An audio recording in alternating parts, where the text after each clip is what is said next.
This event, 212 boys 10 and under, 100-meter breaststroke. Heat 1. Swimming in lane 3, Clinton of Coach Roy. Lane 4, Jayden of Beta Caloocan. Lane 5, Dylan Carlos D of Compass Aquatics. Lane 6, Ryan Amir of CL Website Swim Team.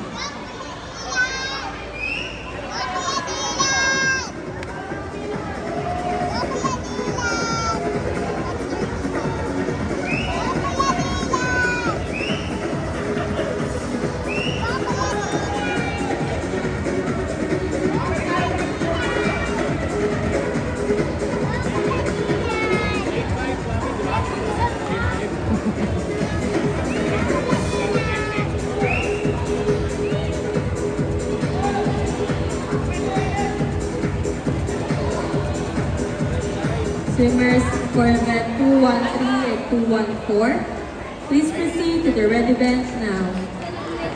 Once again, swimmers for event 213 and 214, please proceed to the ready bench now.